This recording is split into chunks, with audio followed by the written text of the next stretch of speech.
kiddos, hopefully we got point slope form down. Now we're going to write equations of lines using 2 points. So instead of being given the slope, we're going to have to find the slope, and then we can use point slope form like we did yesterday. So here's our first example. We're being asked to write an equation which represents the line that passes through these 2 points, 0, 2, and 2, 6, in slope-intercept form, and then we have to graph it. So the first thing we have to do is write the equation of the line. Since we are not given the slope, the first thing we have to do is find the slope. So step 1 is find the slope. Oh, that pink is really bright on there. So we're going to have to go and find the slope using our formula like we've done before. So we have to do the y2 minus y1 and the x2 minus x1. So I'm going to do 6 minus 2 over 2 minus 0.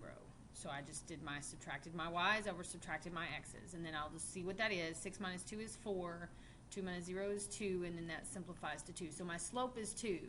Now I can use point slope form like we did yesterday.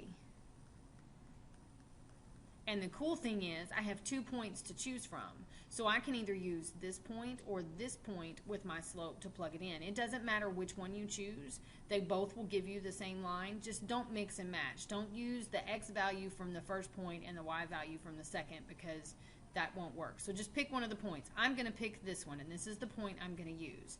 So here's my x and here's my y. So I'm going to plug it in. So I'm going to have y minus 2 equals my slope, which is 2 times x minus 0. I like to use the 0 anytime it's there because it certainly simplifies things. So distributive property first.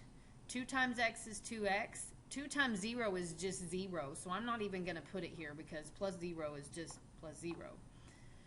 But now I need to get, because they want it in slope-intercept form, I need y by itself. So I'm going to add 2 to both sides so that I can get y by itself. So this becomes y equals 2x plus 2. So now it's in slope-intercept form. I have done the first part that they asked. We're going to take this and we're going to graph it. Well, that's real easy. The y-intercept is 2 and the slope is 2, so that means I go up 2 and over 1, and then I get to connect the points and make a line so that I have it pretty and graphed. And so here is what that looks like on the graph. So here's my graph. Okay, so I've gone slope-intercept form and I've graphed it. So now let's try another one. Now they say to write an equation of the line that passes through these 2 points, but they want it in standard form. I still have to start the same way though. I have to start out by finding the slope. I can't do anything. I can't write an equation of a single line if I do not know the slope. So I have to do that. So subtract your y's. I'm going to do negative 7 minus 1.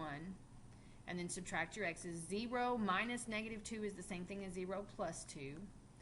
So negative 7 minus 1 is going to be negative 8 over 2, which is going to be the same thing as negative 4. Okay, so now I have a slope and I get to pick a point. I can pick either point to go with this formula. I'm going to pick this one because it has a 0 in it, and that's just going to simplify things. So I'm going to do y minus negative 7, so it becomes y plus 7 equals negative 4 times x minus 0. Well, distributive property first, so I have negative 4x, and negative 4 minus 0 or times 0, that's still just going to be 0. I'm going to go ahead and write it this time, so I'm getting ready to do several things. In standard form, I've got to have the x and the y together on the same side and the numbers alone on the other. So I'm going to move my x. Instead of minus 4x, I'm going to add 4x to both sides. So now I have 4x plus y plus 7 is equal to 0. And that's the reason why I went ahead and wrote the 0, so that I could remember that it's going to stay over there. Now I'm going to subtract 7 from both sides so that all my numbers end up over here. So I'm going to have 4x plus y equals negative 7. This is now in standard form. So there's my equation that passes through those 2 points in standard form. So it's very similar to what we were doing, just with an extra step at the beginning where you have to find the slope yourself. So let's talk about another example.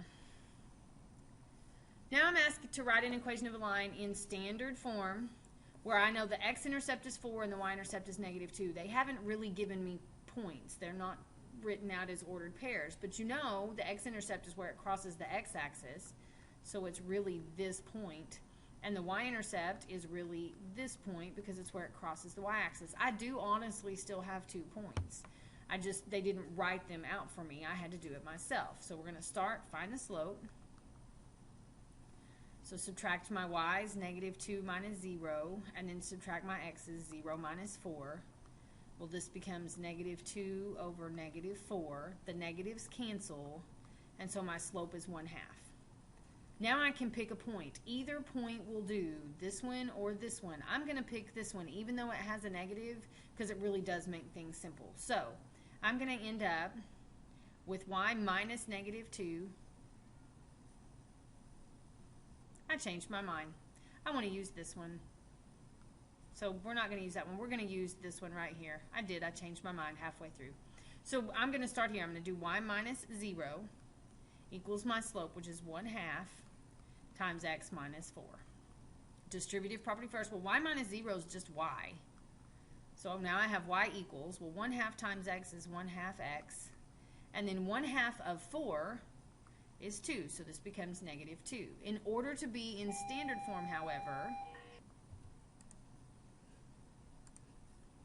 okay, so I want to be in standard form, so I'm going to have to subtract 1/2 x from both sides. So I need my x and my y to be together. So I have -1/2 x plus y equals -2. Well, I have a problem. A is both negative and a fraction, so I've got to get rid of that. So I'm going to multiply everything by -2. That way I can cancel off this negative and this 2. So when I do this times that, it cancels those out, leaving me with just 1x. But I also have to do this -2 times y, which becomes -2y.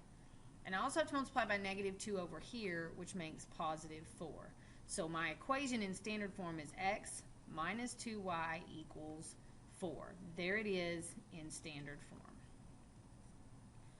Okay, one last example, because sometimes you're not just given ordered pairs outright, and it says here it is. So I have a video store that's having a sale on a certain kind of movie. At the end of the first day, the store had 250 copies of the movie in stock. At the end of the 4th day, there were 130 available in stock. They want an equation in slope-intercept form that models the sale of this movie, where D represents days and M represents number of movies. We'll deal with the variables at the end like we did the other day, but I'm going to write these as ordered pairs. On day 1, there were 250 copies of the movie. On day 4, there were 130. I got those from right here. First day, 250. 4th day, 130. That's where I got this. So this is days, this is movies. That's going to be important when we translate into variables later. But step 1, I've got to find the slope. I need to know how fast they're selling these movies. So subtract y's, I've got to do 130 minus 250 over 4 minus 1. Well, I got to pull out my handy dandy calculator because I'm not doing 130 minus 250 in my head.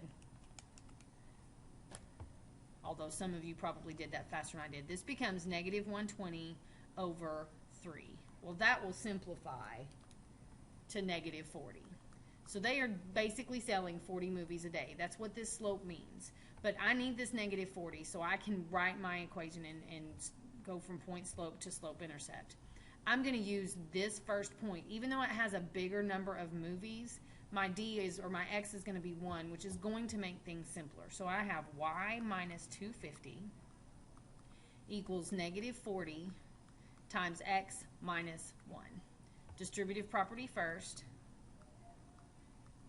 So I have -40x plus, because those two negatives make a plus, 40. Now, it says right here that wants it in slope-intercept form, so that just means y by itself. So I'm going to add 250 over here, and I'm going to add 250 over here. And so in slope-intercept form, y equals -40x plus 290. This is the equation in slope-intercept form. Now, some good information, some review really quick. Your slope, the -40, tells you that they are selling 40 movies per day. The 290, your y-intercept, is your starting point. That tells you that they started with 290 copies of whatever this movie is. They also asked us for this in terms of D and M, so they want us to use D and M. If you'll look, I labeled it in my ordered pair. My X value is D and my Y value is M. So if I'm going to put it that way, movies is equal to negative 40D plus 290. There it is with the M and the D instead of the X and the Y. Again, it's important to be able to translate between the two because this might be the answer on a multiple choice test, not this. So you got to be able to know which variables are going to be which. That is writing equations using 2 points. The only thing different from what we did the day before was that you have to find the slope first. So we will practice this when you guys come to class on Friday. Have a good afternoon.